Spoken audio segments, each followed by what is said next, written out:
दोस्तों, एक बार स्वामी विवेकानंद जी ने कहा था कि अपने जीवन का एक लक्ष्य निर्धारित करो और अपने पूरे शरीर को उसी एक लक्ष्य से भर दो और हर दूसरे विचार को अपनी जिंदगी से निकाल दो। यही सफल होने का मूल मंत्र है। हम में से कई लोग हैं जो अब्दुल कलाम साहब को इंस्पिरेशन मानते हैं, लेकिन क्या आपको पता है अब्दुल कलाम जी के इंस्पिरेशन कौन है?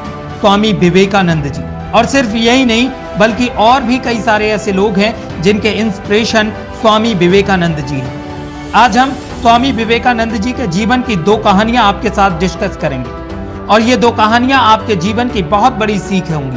पहली कहानी, एक बार स्वामी विवेकानंद जी को नदी पार करना था और वो नदी के पास खड़े थे।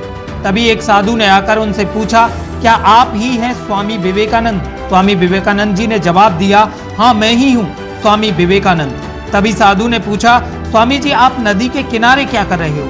स्वामी जी ने कहा, मुझे नदी पार करनी है और मैं नाव का इंतजार कर रहा हूँ। तब साधु ने कहा, तुम इतने बड़े इंसान हो, बहुत सारे लोग तुम्हें प्रेरणा स्रोत मानते हैं और तुम एक छोटी सी नदी पार नहीं कर सकते। देखो मैं तुम्हें नदी पार करके दिखाता हूँ। तभी उस साधु ने पानी पर चलकर उस नदी को पार कर दिया और उसी पानी पर वापस चलकर स्वामी विवेकानंद जी के पास आए और बोले, देखो मेरे पास इतनी शक्ति है और इतना टैलेंट है, लेकिन इतना ज्ञान होने के बाद भी मुझे कोई नहीं जानता। लेकिन तुम्हारे पास कोई ज्ञान नहीं है, कोई शक्ति नहीं है, लेकिन फिर भी लोग तुम्हें जानते हैं। तभी स्वामी जी मुस्कुराए और साधु से पूछा, तुम्हें एडजस्ट होने में कितना समय लगा?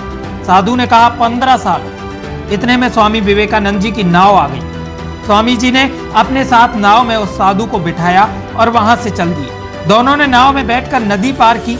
नदी को पार करने के बाद स्वामी विवेकानंद जी ने अपनी जेब से 1 रुपया निकाला और नाव वाले को दे दिया, यानी कि दोनों के मिलाकर 50-50 पैसे।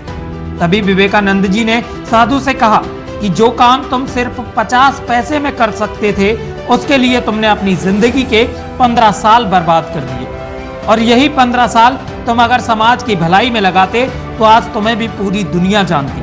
और मैंने यही किया, इसलिए मुझे पूरी दुनिया जानती है और तुम्हें कोई नहीं जानता। दोस्तों, इस कहानी का सार ये है कि हम में से कई लोग साधु की तरह हैं, अपने दिन, हफ्ते और सालों लगा देते हैं जिनका हमारी जिंदगी में कोई मतलब नहीं निकलता। इसलिए अपने समय को ऐसी जगह पर लगाओ जहां उसका कोई मतलब निकले, क्योंकि समय से बढ़कर इस दुनिया में कोई भी चीज इंपॉर्टेंट नहीं है। अगर समय बर्बाद तो जिंदगी बर्बाद। दूसरी कहानी में स्वामी विवेकानंद जी एक जंगल से होकर गुजर रहे थे। तभी उनके पीछे कई सारे बंदर पड़ जाते हैं और स्वामी विवेकानंद जी उन बंदरों से पीछा छुड़ाने के लिए भागने लगे और बंदर भी उनके पीछे पीछे भागने लगे। तभी वहां एक आदमी ने स्वामी विवेकानंद जी से कहा, तुम डरो मत, इनका सामना करो। तुम जितना इनसे डरोगे ये उतना ही तुम्हें डराएंगे। तभी स्वामी विवेकानंद जी वहां रुक जाते हैं और पीछे मुड़कर उन बंदरों की तरफ देखते हैं और तभी सारे बंदर वहां से भाग जाते हैं।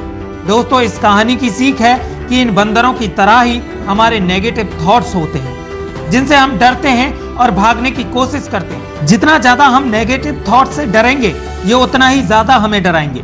इसलिए नेगेटिव थॉट से डरो मत, बल्कि इनका डटकर सामना करो।